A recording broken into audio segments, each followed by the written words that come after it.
Hey guys, Budcat7 here.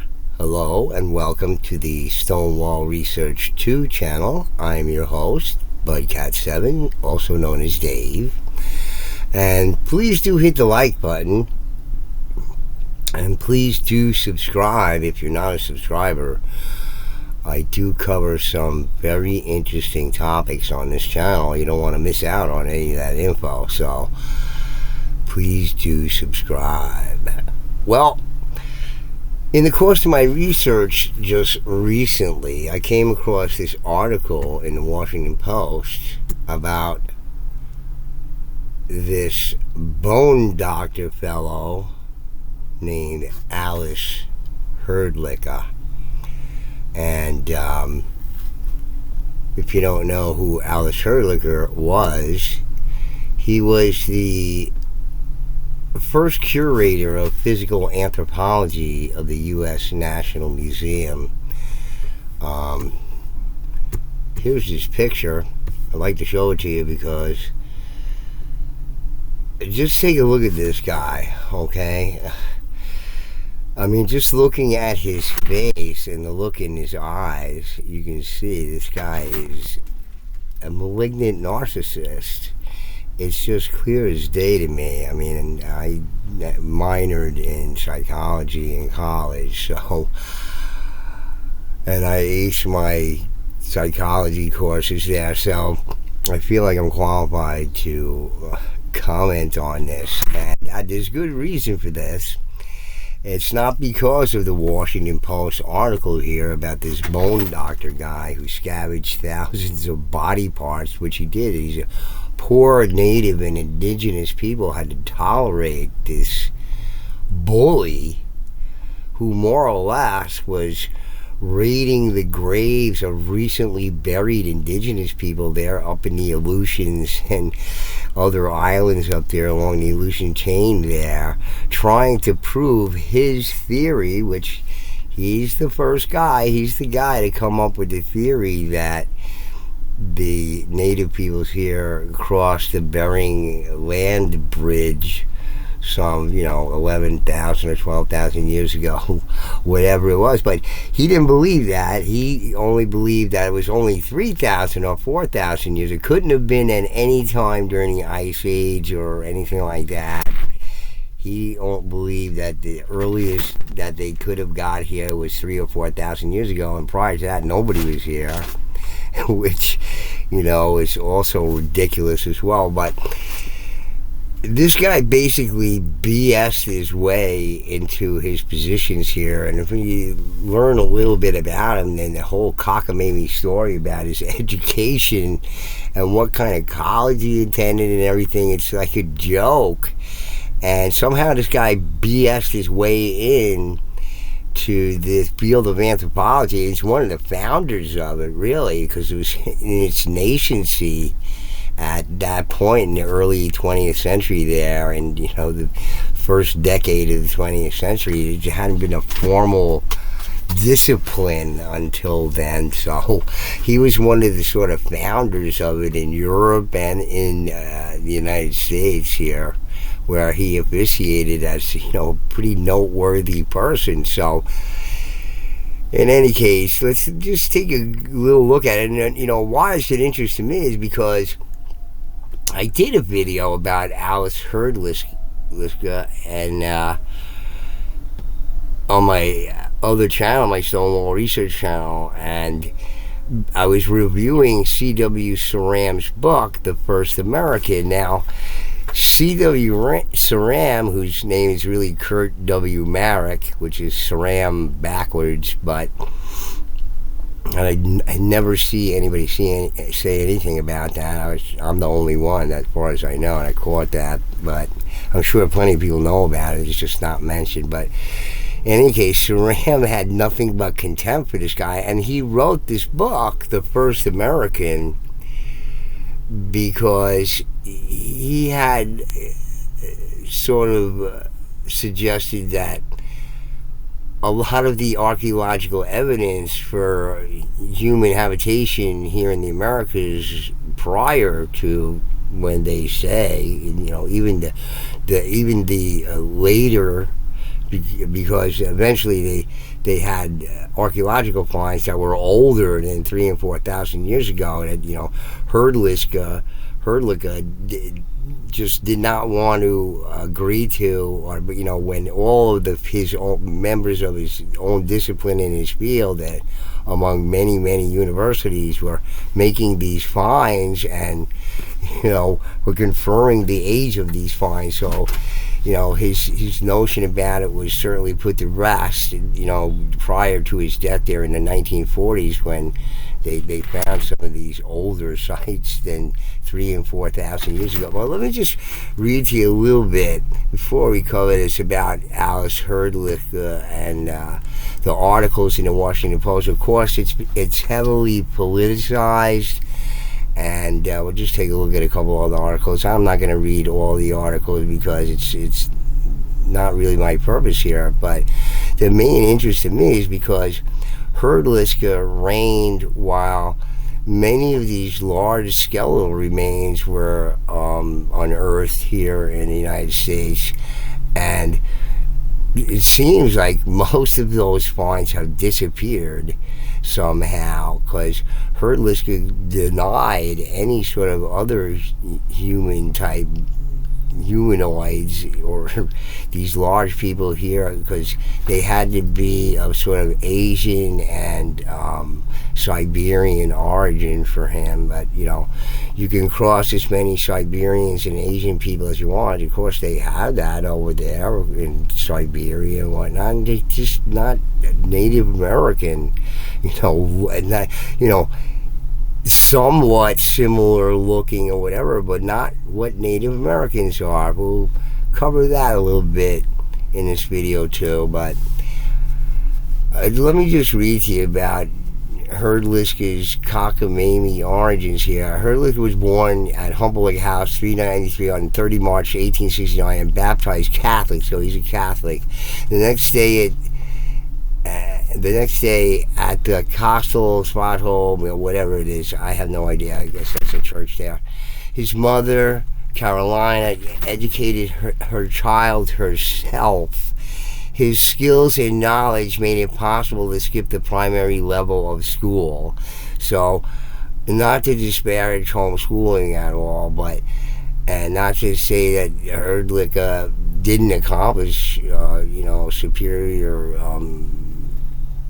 academic credentials doing that, but while under the reign of his mother, who knows what her issues were or whatever, but it seems that you can trace these things back to their upbringing. The malignant narcissism in him probably stems from his mother being his academic teacher as well as his mother. Okay, so he skipped school. That's one thing there. When he was 13, Hrdlicka arrived in New York with his father, and his mother and his 3 younger siblings emigrated to the U.S. separately. Okay, so he was at a job. His father started working in a cigar factory. So Hrdlicka attended evening courses to improve his English, and at the age of 18, he decided to study medicine since he suffered from tuberculosis and experienced the treatment difficulties of those times. In 1889, Hrdlicka began studies at, get this, Eclectic Medical College. It doesn't even sound real. It sounds fake. It sounds comical. Eclectic Medical College? It sounds like a joke.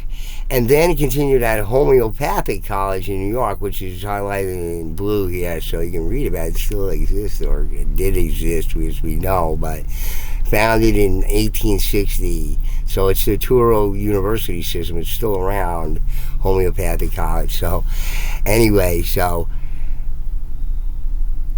he left for Paris, where he started to work as anthropologist with other experts of the then establishing field of science. So anthropology didn't even exist, and according to this, Hrdlicka, who, as far as I'm concerned, after looking at this history here, it seems pretty vague, and homeschooling and eclectic medical college, whatever the hell that is. So, he more or less BS'd his way up the ladder there. So, between 1898 and 1903, during his scientific travel across America, Hrdlicka became the first scientist to spot and document the theory of human colonization of the American continent from East Asia, which he claimed was only some 3,000 years ago, which at this point is such a joke. It's not funny, but you gotta laugh. He argued that the Indians migrated across the Bering Strait. So this is where the theory comes from. This Looney Tune, okay? So from Asia, supporting this theory with detailed field research of skeletal remains, which is a joke, as well as studies of the people in Mongolia, Tibet, Siberia, Alaska, and Aleutian Islands, where he was digging up people's recently buried relatives. And they complained about it, and they're still complaining about it today, hence the Washington Post article. All of a sudden they turn on this guy, but of course there's a political thing. The libs on the left are covering this because, it's all the conservative people with the Bible and the origins of man, etc., etc. So, you have this war going on there for many, many years now. Even goes back to the Cardiff giant. Okay, so, and this is one of the reasons I'm interested in Hrdlicka too, because he knew all about the giants and he denied their existence. So, whereas now they say people of different sizes came over the Bering Strait, but that the theory just is all gone now too. We'll talk about that too in a minute. But so anyway, what does it say here? The findings backed up the argument, which later contributed to the theory of global origin of human species that was awarded by the Thomas Henry Huxley Award in 1927. So we got an award for this phony baloney theory, which has now been debunked by the Smithsonian. They had to because of what they found, which was nothing. So let's just read at the bottom. I'm going to skip all this other junk in here, although it's interesting. You can read it if you want. But let's go to the controversy and criticism. In the early 1900s, Hrdlicka became the chief advocate of the scholarly opinion that man had not lived in the Americas for longer than 3,000 years. Hrdlicka and others made it virtually taboo, quote unquote, for any anthropologist, quote, desirous of a successful career, unquote, to advocate a deep antiquity for inhabitants of the Americas. The findings at the Folsom site in New Mexico eventually overturned that archaeological orthodoxy, which, by the way, when Hrdlicka was reigning here, Frank C. Hibben of the University of New Mexico found a number of things, including Galena Canyon, where all these strange humanoid type people got massacred by the quote unquote peaceful ancestors of the peaceful pueblos. Peaceful. They genocided these people, and just like the Lovelock people were genocided by the Paiute people, the peaceful Paiute people there, which, you can't say any of this stuff because it's a taboo too. And this is the kind of things that Saran was trying to talk about in his book, but he did it very politely because he was that kind of writer. So anyway, the reason why, and of course this has always been heavily on the minds of these indigenous people in these areas where this guy did this stuff to these people's ancestors. They never forgot. Some of the people are still around from the 1940s, I guess, or remember it or whatever. They just the second generation out or something like that. So what's not really being said here or being talked about here is that the reason why this is all coming about is because of this article that the Smithsonian put out about how the whole Bering Land Bridge crossing is in question now because of certain things, right?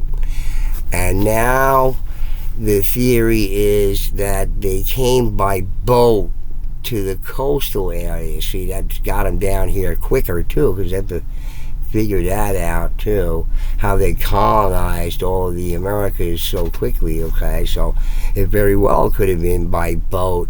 If that was the case, unfortunately there was people living here already, so that's another thing that nobody wants to say. That's covered by Michael Cremo and his, forbidden archaeology stuff. But so anyway, the whole Bering land bridge crossing thing is out, and what's in is that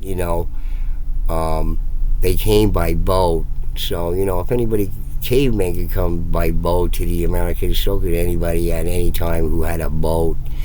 So in any case, the funny thing is that it wasn't only in C.W. Saran's book that he excoriates, and he gives, actual testimony of the people who worked under Hrdlicka. I'm not going to play it here. I have the video there on my channel here if you want to watch it on my original channel here, Smithsonian Gatekeeper, Ales Hrdlicka. I'll put a link to it somewhere in there so you can just go over there if you want to see what. This was before I read Charles C. Mann's book, 1491, Revelations in the Americas Before the Arrival of Columbus. And Mann mentions Hrdlicka in his book as well, about being, what it is, and, setting back archaeology for a generation, all this kind of stuff. So, way prior to this article in the Washington Post here, you could have known about what was going on with Ales Hrdlicka, certainly by Saran's book, which was written in 1971. Okay, that's, let's see, they have a picture of it somewhere here, somewhere here. The first American, and see what's C.W. Saran is mentioning many things that were sort of suppressed in archaeology in the Americas. Here it is right here, the first American. Okay, I covered this book in my other channel, many chapters from this book, and this was one about Ales Hrdlicka, and what a scumbag creep ghoul he was. And Saran mentions him about digging up recently buried people of the indigenous people in the Aleutian Islands there, and him complaining about it, and see, Hrdlicka used his power to more or less confiscate all this stuff. His chief interest was in the skulls, so he collected many of the giants' bones and their skulls and all that kind of stuff, including this find in Indiana.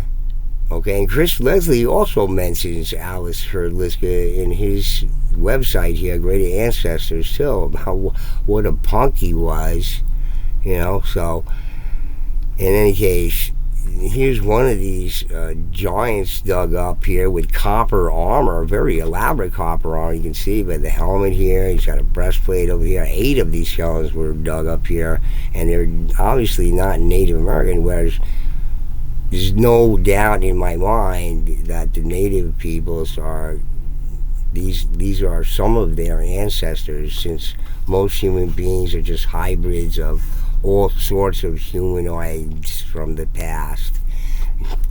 Don't even doubt that for a second, folks. So, in any case, this was 1925. I'm sure Hrdlicka got a hold of all of this stuff, and it disappeared. You can't see any of this stuff anymore, okay? This is what this guy was all about. So, let's just back to this for a second. So,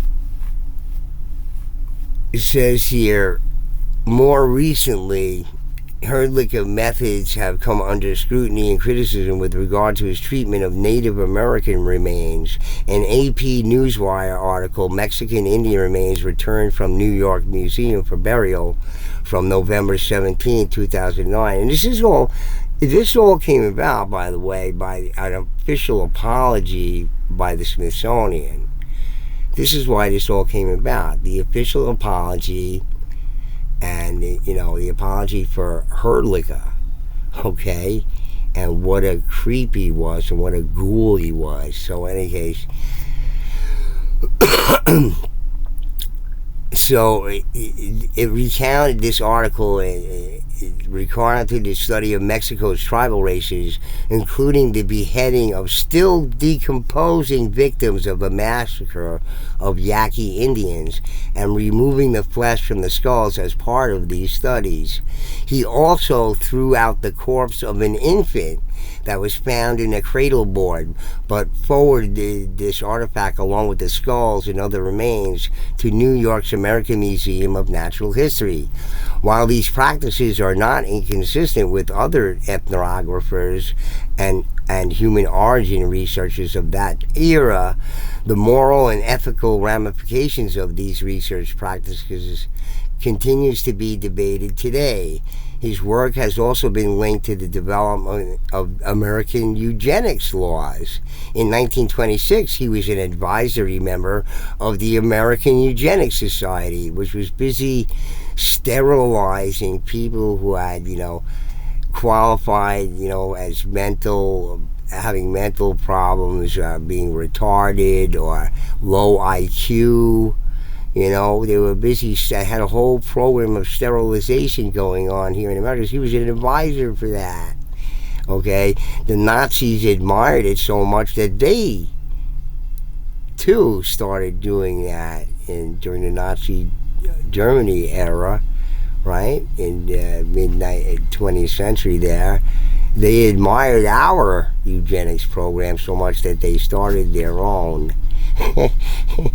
Some people don't know that, I guess. I don't know. But, hey, we're the originator of many things, including propaganda, who Eddie Bernays wrote the rule book of. Not a German or a Nazi or anything like that, an American. So this is what a beaut this guy was. So the Washington Post article is very long, and it covers specific instances of Hrdlicka's, faux pas there, but he's busy cutting the heads off like recently killed people and abusing people, just unbelievable, racist, malignant narcissist that he was.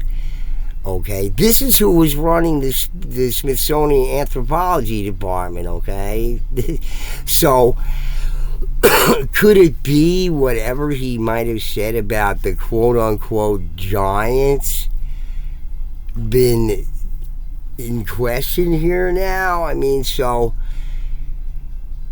again, even, my opinion is giants is doing it a disservice, because you want to be more scientific about it. You're going to say large humanoids, because they're not human beings, okay? Just the people like the Adina, like this guy here, okay? It's not a human being, okay? Just a totally different skeletal anatomy, okay? Like the Frisian people in northern Germany and Holland there, they have strange skeletal types as well. They're not considered to have acromegaly or gigantism. It's just that's the way they naturally are. And it's funny, they're voted the friendliest people in the country, both countries, like year after year after year, despite their poverty and all kind of stuff. They're voted the friendliest people. So the friendliest people were vicious cannibals and mean, ugly people of the past, okay? Just more evidence against the notion that the giants were these vicious, cannibal, stupid, beast-like, brutal characters in the past. It's all nonsense, all propaganda nonsense. So you see how sophisticated this guy's armor, the artwork on it and everything. You really think that, this is some unsophisticated people. And besides, the Adina passed their laws of peace onto the Iroquois, who the founding fathers adopted their great law of peace into the Bill of Rights and the Constitution, which they had to admit to. Oh well. It's not an original idea, folks. It came from the big man, who was not a figurative big man, was literally a big man, okay, that advised the Iroquois before they set sail for New York State, where they kicked the stone giants out of the stone wall areas so they could occupy it. So let me read just the top half of this article from Esquire. It sort of like covers, this is an article about the Washington Post. So, a team of reporters from the Washington Post have produced a remarkable and remarkably poignant series about the Smithsonian's ill-gotten collection of brains and other human body parts, most of them expropriated from people of color, and some of them produced by outright grave robbing. Besides just cutting the heads off recently dead people. In this time of reckoning with the past, as people try to bring justice to the victims of the Indian boarding schools and other people try to preserve the burial grounds of forgotten slaves and freed people, this series seems to be of a piece with that worldwide movement. In Ireland, for example, there have been serious investigations into the horrors of the mothers and babies hospitals and the Magdalene laundries. And Canada got to the injustices of the Indian schools before the U.S. did. There's no doubt that all the indigenous people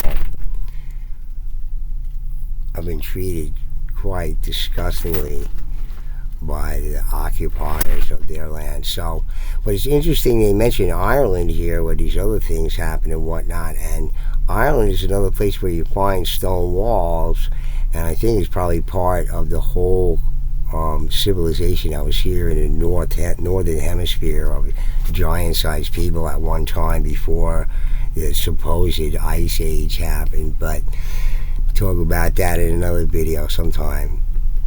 Okay, so they're talking about the political movement here. At the same time, this movement is running to the political assault on true history that is well underway in America's classrooms. Well, forget about that. I'm not even going to read the rest of this. Talking about Governor DeSantis. I'm not involved with any of that stuff. My interest in this is Hrdlicka denied the existence of the giants, and for good and selfish reasons. And where did all these giant skeletal remains disappear to? Well, we'll never know, because Hrdlicka got rid of them. Okay, so that's the bottom line. That's a co-worker starting his car up, real fancy, hopped up BMW.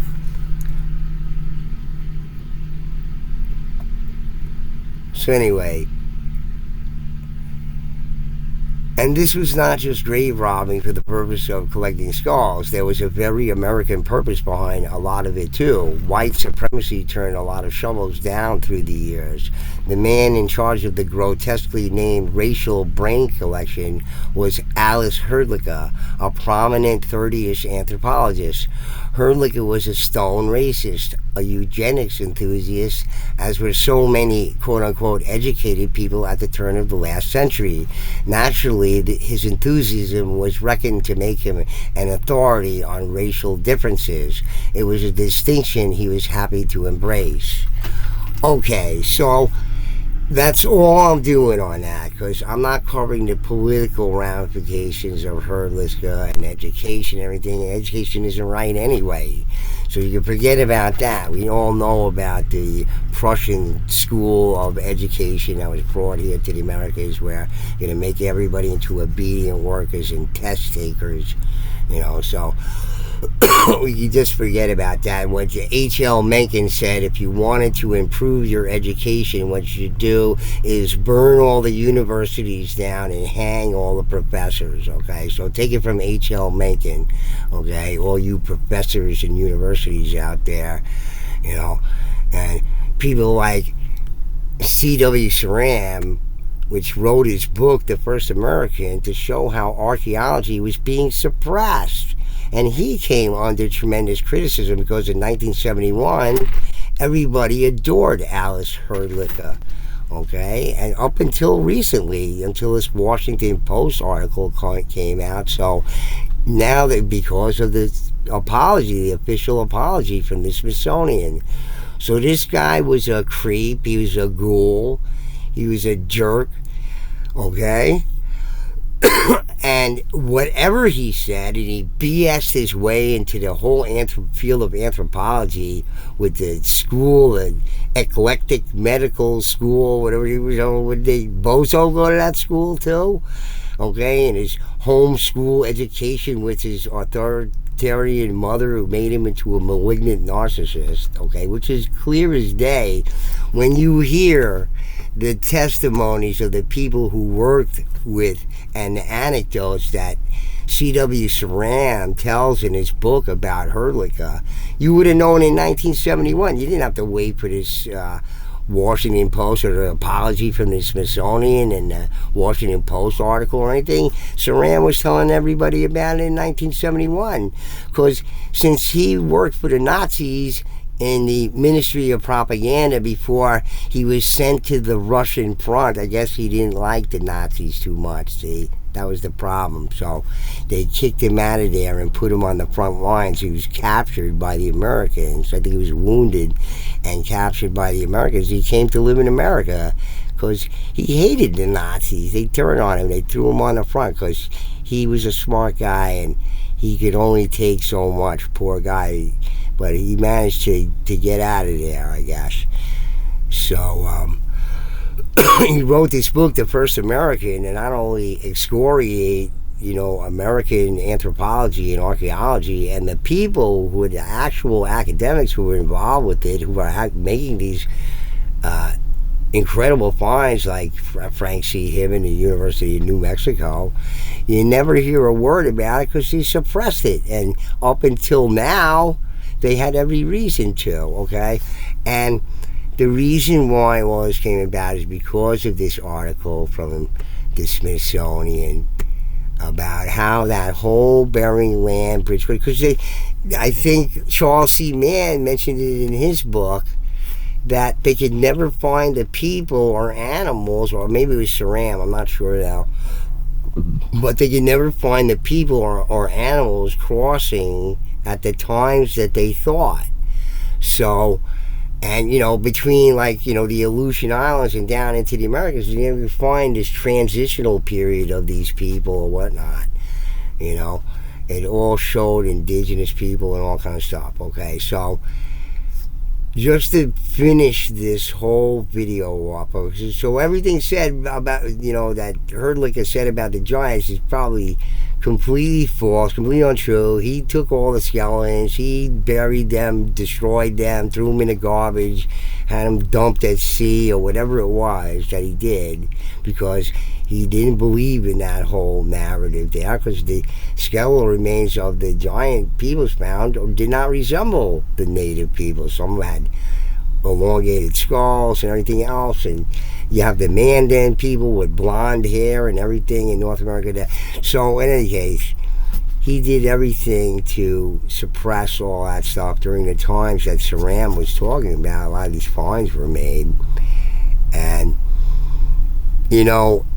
I've gotten into some discussions with some people who want to insist upon certain things. They believe that, now they probably don't even know, because they don't know Smithsonian wrote this article and made these apologies, and they don't know anything. They supposedly support the native people, and with their thing, like I get into a thing with Tim McSweeney over there at Waking Up at Turtle Island on Facebook there, about how he respects, and they all respect the native peoples, all the people who subscribe, blah blah blah, but somehow they don't want to pay any attention to their myths and legends, which some of these native peoples believe are true. Okay, so what does a real Native American say about their origins here in the Americas? What these as a matter of fact, these ones in this article, you could look at it if you want. Smithsonian, this was in January 2020, which I covered this article on my channel as well, and about how they all got here by boat. So anybody could have got here by boat. That's why they find evidence of so many different civilizations in the past in America, because they're coming here on a regular basis.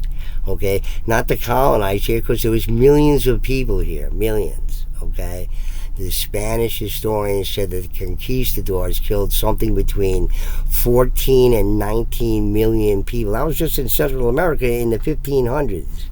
Okay, there were millions of people here. Nobody was colonizing anybody over here. Okay, until the Spanish got here and the other explorers and everything, and used all kinds of underhanded and undermined things to exploit all the native peoples. But it's because of this article here. This debunks Hrdlicka's theory, you see? So all of these things came into play. You see, the people who still remember her, look at the indigenous people up there and the Aleutians and all kind of stuff. They're busy digging up their relatives after they were buried a week or whatever.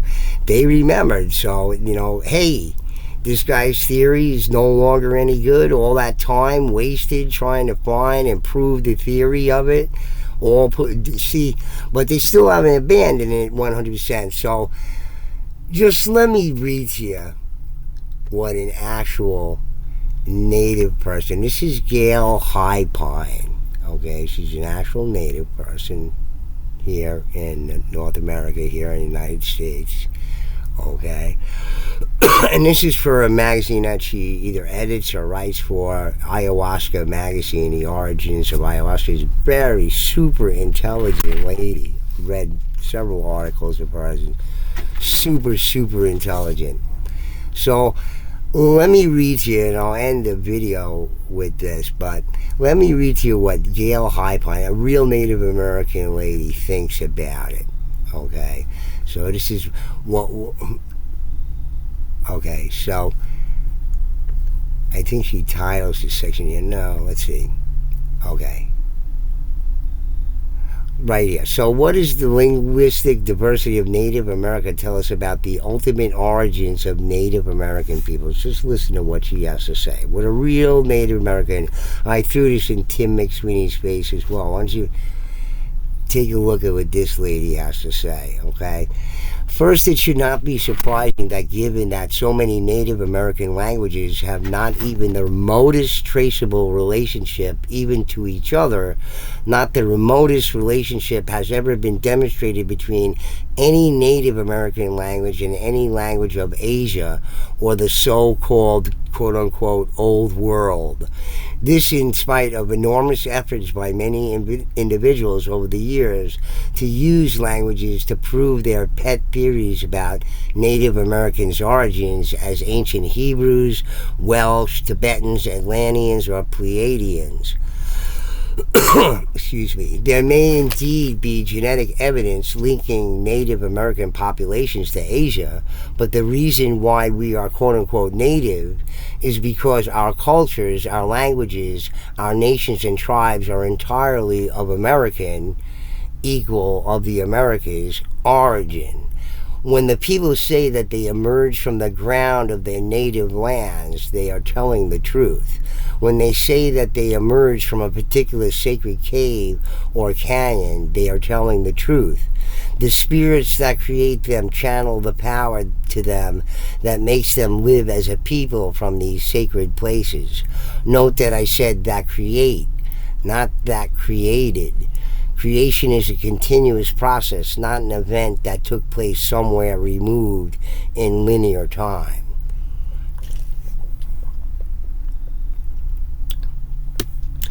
The scientists who try to pin down a date in linear time when particular genetic material traveled from one part of the earth to another think that the people's own origin stories are quote-unquote myths, which they define as quote-unquote false beliefs incompatible with their true science.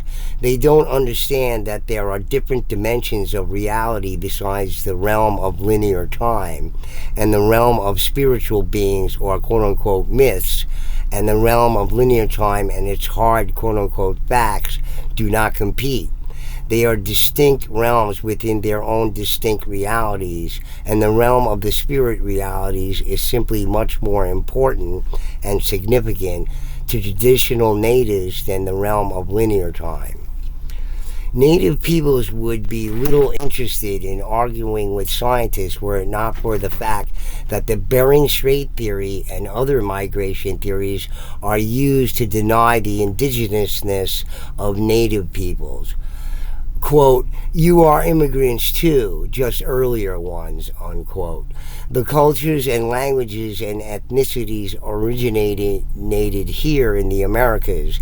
That is what makes American Indians indigenous to the continent. And the languages definitively demonstrate that indigenousness. Okay, so after I read this, when I came across this article in my research a few years back, and read this lady's comment here in her article here in Ayahuasca Magazine. It just, here's her actual research into the native languages, and she doesn't see how that could possibly follow logically through with Asian peoples arriving here. Some sort of derivative language of Asian peoples of some sort would be here, and not all of these languages that are just so completely distinct. Okay, so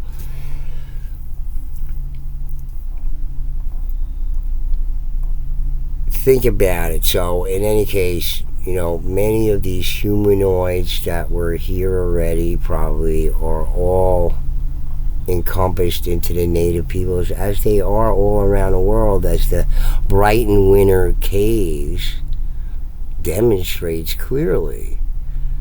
That this sort of missing history before the flood or the ice age period, some 11 or 12,000 years ago, and Göbekli Tepe, we discussed that too. I want to go over that too, because recently I commented something about it on a friend's channel, and we have to cover that on this channel here to get more of that word out. But in any case, this is what this native person thinks. This is what real native people here, not the lackeys, the U.S. government lackeys working for the Smithsonian or whatever. But the problem was for the Smithsonian is that this theory about the Bering Land Bridge thing was completely unprovable and is still unprovable.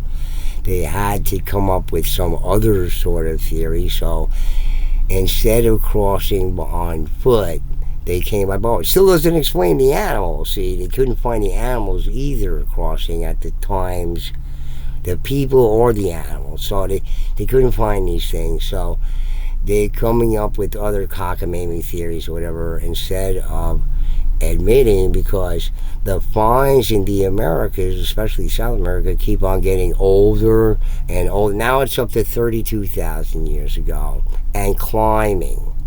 Okay, so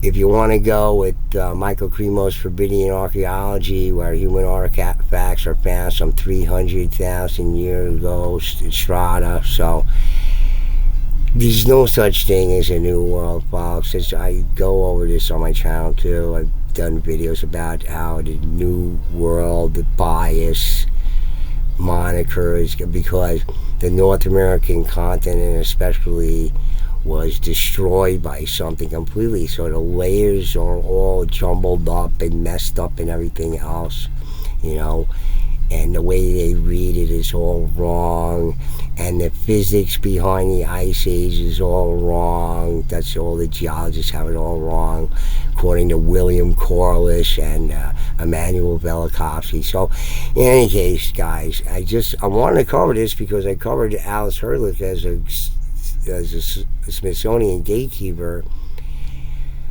because he also wrote for the Bureau of Ethnology, and they recorded all at least the archaeology that was actually done. They kept records of that, and don't forget that before Hrdlicka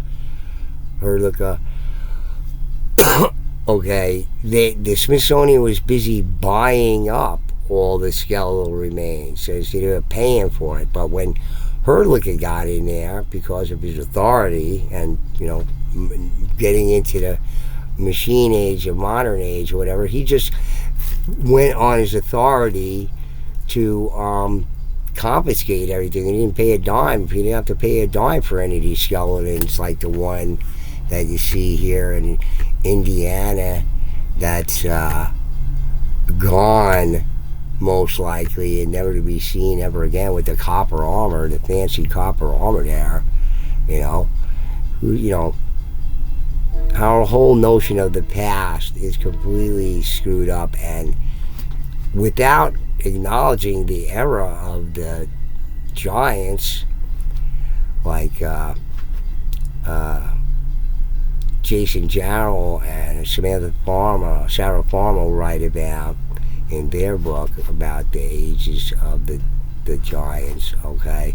Without recognizing that, and without, incorporating that of our understanding of the past, because this is the most recent past we can possibly understand. It certainly goes back much further in time. Human beings have been around for a long time, so I don't know, you have to judge it for yourself. But this guy, Ales Hrdlicka, was finally dethroned here, and it's clear as day that the guy was a malignant narcissist. Just look at the guy's face, man. He's crazy. He's just a nut, digging up people's recently bullshitted his way into anthropology with his crummy phony education or whatever it was, and the cockamamie schools he went to and whatnot. Eugenics guy and everything. How could we possibly take anything seriously that this guy said? It's impossible at this point. Okay, so throw out that whole Bering land bridge crossing thing, and even the new one where they came by boat nonsense and all kind of stuff. There were people here already. Yeah, people came here not only from the Pacific but on the Atlantic side too, and Native Americans' DNA is all jumbled up with all sorts of genetic traces from all sorts of people. I've read about it on this channel, the official DNA research and haplotypes and everything else are coming from all different areas of the world. So plenty of visitations in the ancient past back and forth to the Americas. If cavemen can make it here by boat, don't you think anybody with a boat can make it here anytime in the past to do trade? That's what a whole history of the past has to do with trade and the protection of it and the wars involved with the resources, okay? It's all about trade, going way back into tens of thousands, hundreds of thousands of years ago. Trade everywhere, okay? We're the same kind of people we were at the very, very beginning, wherever we came from. Suddenly, 200,000 years ago, pop, here we were. Okay. Right, guys, so anyway, I hope you enjoyed this video here, and if you do, please hit the like button again. It really does help the channel out, and it does the search better and all kind of stuff. So, anyway, Bugcat7 signing out. Peace.